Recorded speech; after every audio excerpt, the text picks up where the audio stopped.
This morning becomes galactic at 89.9 KCRW, and a set of music from Julia Fordham. She's got a new album out. It's in stores today. You just finished up with the title cut, Concrete Love. Before we talk about the record, maybe I could get you to introduce the musicians who you've got in the studio with you this morning. And gorgeous and handsome and divine they all are, apart from Jennifer, our bass player, who's just beautiful. On the bass, Jennifer Condos. Yay for Jen! On the guitar is Mark Goldenberg. On keyboards is Jeff Young. And on the drums is Jay Belrose. Welcome all. I've seen half of these people at least once or twice before, I tell you. In fact, I think Jay was here last Thursday or something, right? With Nina Nastasia. Yeah, I like to think they personally and only belong to me, but of course, they have to earn a living. But in between your gigs. Yes, and Joe Henry's actually, my divine rhythm section play with Joe Henry also. Let's talk a little bit about, before we get to Concrete Love, a little background to catch up perhaps on some people who are not familiar with you. Tell us a little bit about how you got going as a musician. I think your first record came out about, 14 or 15 years ago? 428 years ago, I think. Yes, I actually, in 1988, I had a bit of a fluster on the radio and on VH1 with a song called Happy Ever After. Bit of a hit. Don't ask me why. That one. Nice to know you remember the words. Yes, I do. It's because I have to sing it every single time I do a gig. Well, of course. What with it being my theme tune and all. Right. And then Porcelain followed after that. And you treat my skin like porcelain. We're getting a medley now. A medley. It's the greatest almost hit. Well, you did, 5 records for Virgin Records over a 10, 12-year period of time? I actually did 6 because I count the best of record because I put just as much into worrying about how to do the design for the jacket of that as I did for all the others. So, and I also did 2 remixes because Happy Ever After was actually about South Africa, and I felt like it just wasn't... I don't know, it just sort of been like a cop-out to put on the original, and I felt that I should actually change the lyric of the middle 8 and reference the fact that Nelson Mandela was now free, because when I wrote the song, of course, he wasn't. So it had some twists in like that, and I actually did a tour with that. So I sort of feel like I did 6 records with those goodly souls at Virgin who funded my life for such a long time. And now I'm with the gloriously independent Vanguard Records for the new album, Concrete Love. So this album is, about 4 or 5 years in between the last full studio album? Yes. And now, record deals come, record deals go. When you finished up your deal with Virgin, you were out on your own, and you were like, okay, what do I do now? I mean, exactly. What do I do now? I lie in my bed until my sister drags me out and says, get back on the horse because we need to pay the rent. No, actually, what I really did was I took a little bit of time, because when I put together the best of record, I look back on my life, because I don't sort of think of it as a career. I like to think I had a musical life. And I actually thought, God, I've had a really lonely and isolated experience, because it's very involved when you're touring and you're with the band. But because I'd written all of the songs by myself, and I'd been on this sort of relentless one record after the other, just because that's the nature of how I write. I always had 15 songs ready to go. And I actually wanted to take a bit of time and put down some roots and try some experiments like co-writing and some different directions musically. And that takes quite a long time to do.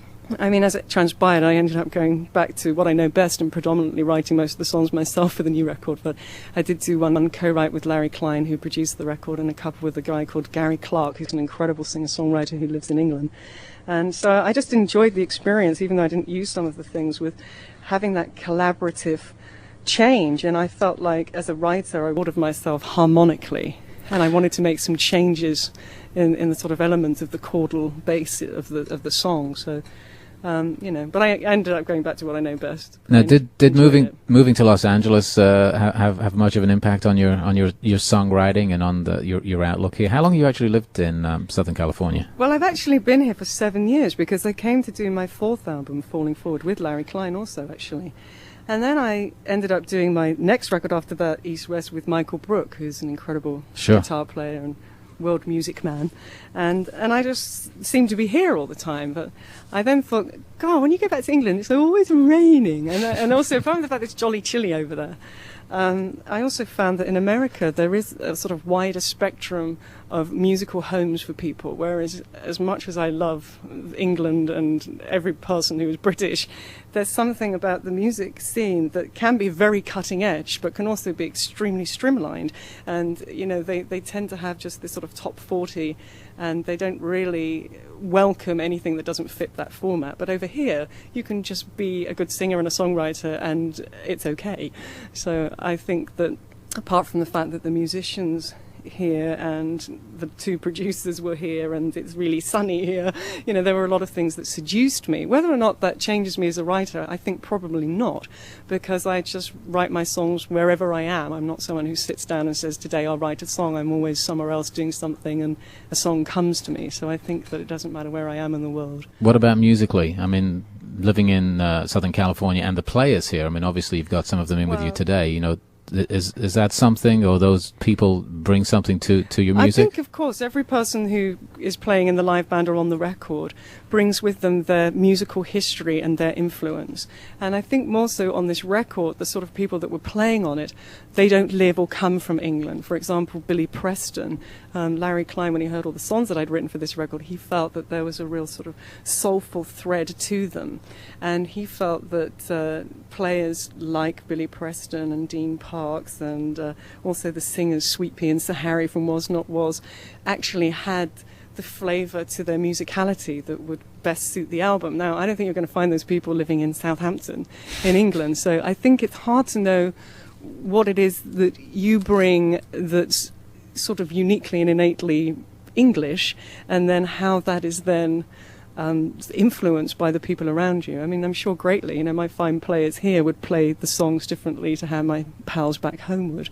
But I think as a musician, you have, if you are a solo artist, you have your thing that is unique to you, and is your talent that is going to remain intact wherever you are. But obviously you have to open yourself to soak up the influences around you.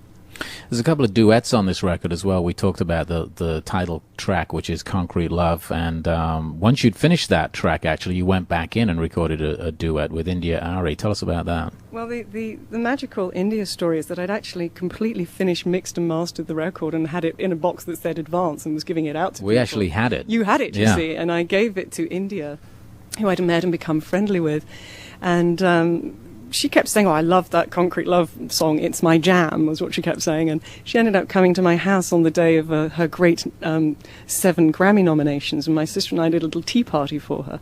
And she said, to celebrate, and obviously we're British, so we gave her, 400 pints of Earl Grey and 50 pieces of chocolate cake. And she said she didn't want to leave the house without hearing me sing her favourite song, The Jam, Concrete Love. So I picked up the guitar and was obviously thinking, oh no, I got to sing in front of India after all that tea and cake. And much to everyone's delight, the minute I started, like, no butterflies, no butterfingers, she joined me in this incredible 2-part harmony of this little, like, no butterflies, no butterfingers voice from start to finish. And I was just stunned because she knew every single word and every nuance. And she had a little entourage with her, and I had some pals over, and we all just went crazy. I nearly cried. I mean, I was just moved that someone who I admire so greatly, seemed to love the song enough to know it literally from start to finish. And she did this incredible solo in the middle.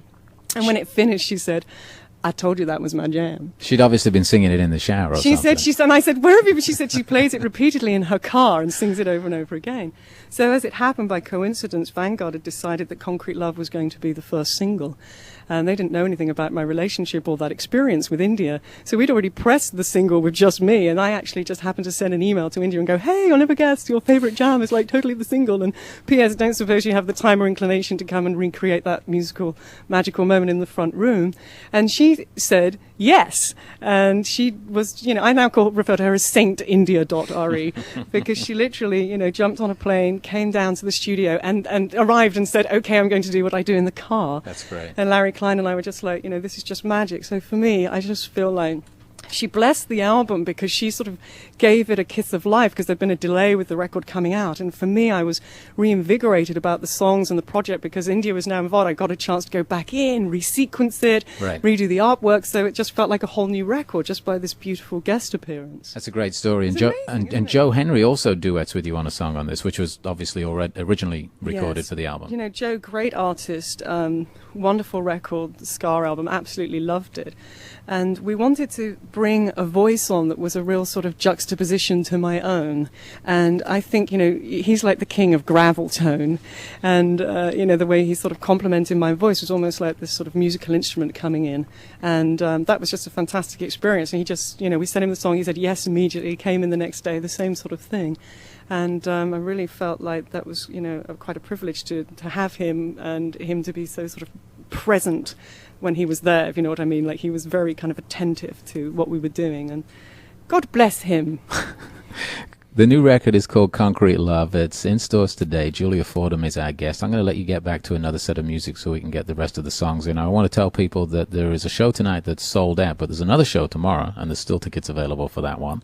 And tonight, of course, is the record. Well, it's a two-night record release party, tonight and tomorrow. I'm just going to keep partying until someone says, stop with your partying and move along. We've got work to do. I also told people that you will be there tonight, and you'll just be hanging out there for the rest of the day tomorrow and just waiting for the second gig. Well, you know me, the queen of rock and roll. I'll be there, exactly. Yeah, so race down to the Knitting Factory Wednesday night. We'll do a ticket giveaway for the show tonight at the end of the program, but right now I'll throw it back to you. It's Julia Fordham with the band, and they're live on Morning Becomes Eclectic. Okay.